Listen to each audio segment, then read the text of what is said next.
பிரமாதமா இருந்தது. ஆனா ஜார்ட்ஸ் அதுங்க அழிஞ்சிடுச்சு. அதான் ஒரே வழி.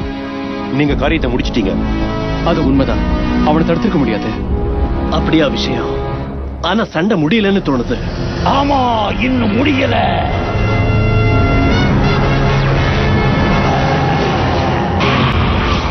ஏன் மறுபடியும் வந்து தொல்லை கொடுக்குற? நான் விரும்பின உலகத்தை உருவாக்குற திட்டத்தை நீ அழிச்சிட்ட.